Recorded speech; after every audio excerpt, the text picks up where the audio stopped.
Hello and good afternoon. This is Lee with Love, Lee with Love Inc. Lee with Love Inc. is a spiritual channel. A spiritual channel. I do spiritual things here. I burn ancestor money. I do the return of senders. I do the return of senders every day for the purpose of returning energy back to wherever it came from. I talk a lot about black magic is through experiences, That's how I talk about it. I talk about Nigeria. I've never been there. Never been there. But the spiritual work, it happens. It happens. Whatever. It's like whatever happened, it just happens. It's not my problem. But the issue, I'm suing the Bronx. The Bronx Supreme Courthouse, right? Suing the Bronx Supreme Courthouse, Paulina B Garcia versus the Bronx Supreme Courthouse, the Unified Court System, 1021-2024. I filed this in the Bronx Supreme Court and also federal court in New York State in 2024, right? And they're supposed to respond within 35 days. Nobody responded to me.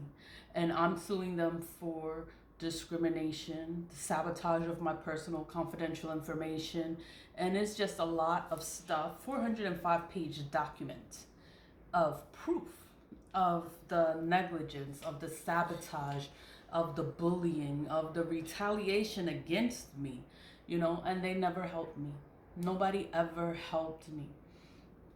And then now the Diddy documentary came out, and then it's like, what stood out to me was the man that has 25% of Bad Boy, 25% of Bad Boy, and he tried to take his 25%. Then the courthouse wasted his time and said, "Oh, it's too late for you to claim your 25%, so you lose all of it." Like, what? And then he's struggling through life because he had 25% of Bad Boy. That's that. It's the legal proceedings, but the courthouse is always present, is always relevant whenever it comes to a documentary. The same thing with Khalif Browder. The Khalif Browder story, that story is crazy because it's about a kid. He was 16 and he's arrested for a backpack that he never stole, and he never admitted to it because he's like, "I didn't steal a backpack. Like, this has nothing to do with me." Like, he is innocent in the situation, and then he's in jail for 3 years. They put him in jail for in Rikers. That's bad. That's the bad jail, Rikers Island, and then 2 years in solitary confinement. And then and he was released. They looked at the paperwork like, "What the fuck is this?" And it was dismissed. He should have never been there 3 years. And soon after his release, he was not okay mentally because they wanted to break him in jail. So, suicidal thoughts, you know, it was suicide. But the suicide happened because he was incarcerated, but he wasn't supposed to be in jail. He's 16, 17, 18 years old, and he spent his birthdays in jail. He didn't have his mom. It's like the justice system ain't shit. This is the justice system. This is what I'm talking about. There was another documentary, The Worst Ex Ever, right? And this is in the Bronx too, because the woman was on Webster. She had the restaurant on Webster Avenue. She had the Golden Crust restaurant. It was like a West Indian Caribbean restaurant. They had her locked up for 7 months in jail, and she never did anything. And it was because the police officer, he wasn't even an officer. He pretends to be an officer. It's like the whole system is corrupt. The entire justice system is corrupt. This woman is in jail for 7 months, and then she's pleading her case like, I'm innocent, like she didn't do anything. And the courthouse never did anything either. They never tried to look into anything. They never pushed her documents forward. And it's like, and they just let this shit happen. And then she's in jail for 7 months. 7 months. And of course, she won a lawsuit. Of course, Khalif Browder had a lawsuit too, but he died.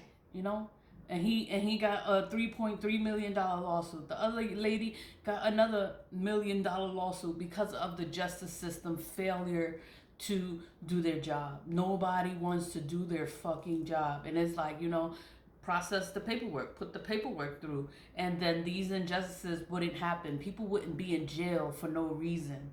You know, a lot of people are in jail, men and women.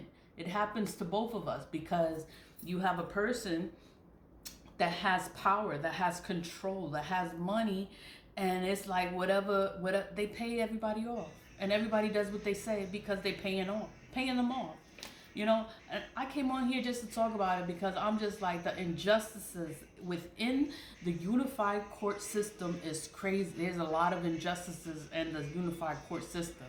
That's the court system. Is all of the court system, the Supreme Court, criminal court, family court. It's all the courts. It's always a problem.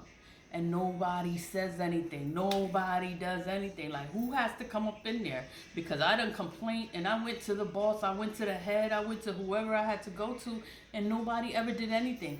My document is 405 pages of documented proof of complaints of to organizations, the OCA, Office of Court Administration. I went to them. The IG, Inspector Generals, I went to them. I went to the union. I went to everybody that I needed to go to for them to do something, and nobody did anything. I went to the chief clerk. I went to everybody. I even started going out of my jurisdiction because I'm like, what the entire fuck is going on here? Somebody needs to help me.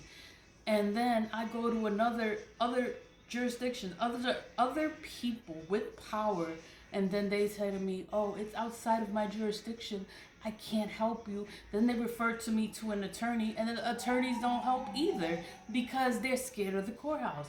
Who the fuck is the boss of the courthouse? Like, all of this stuff is happening to so many people. A lot of people's lives are ruined because of the court system. The court system fails everybody.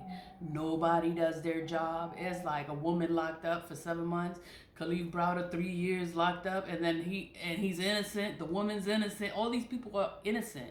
Imagine how many people are innocent in jail, and then the justice system fails to do anything. You know, you go to corrections. Corrections is crazy too. It's like every judicial system is damaged, is broken, and then it's like no one is going to do anything. All this stuff is happening and no one's doing anything. The lawsuits, $1 million lawsuits, missing. Where's the file? It's a relevant file. It's supposed to be here. It's supposed to be in the courthouse. Where is it? It's not found. It's not found. Oh, because somebody stole the money and they made the document disappear. Is that what happened? You know, inheritances, they have a connection to vital records. The vital records is where you get the birth certificate, you get the death certificate, you get certain information. A lot of people died in that courthouse. A lot of people died. You know, you just called, oh, I need the death certificate for such and such person, so they could get the insurance policy for the person that just passed away. So they had a policy and nobody knew about this policy, but the people that work in the courthouse, so they get money. You know, money is missing in the courthouse and nobody does anything. Nobody checks on it. This is government money and nobody fucking cares. So the government, it could be billions of dollars and they're stealing and nobody fucking cares. It's crazy. And I'm suing the entire unified court system because I need justice for all of the injustices that I've had to endure. And then I don't work there. I quit, and they still want to sit here and sabotage my documents. They don't want to acknowledge me. They should have responded in 2024. We are in 2025, going on 2026, and nobody responded to me. It's because they're guilty. They are guilty, and they don't even know what to say. What you gonna say? What you gonna say? You can't settle with me now. Too much time has passed to try to make me like complacent, like try to make me be easy. No, I'm not gonna be easy. I'm gonna make everything fucking hard. Like, these people made everything hard for me, and it's just like, okay, you know, we are allowed to speak, and you speak your truth. Whatever's happening, speak your truth. These documentaries are made, and that's the only reason we know what the fuck happened. A lot of shit happens, and nobody does their job. Like, Leave with love.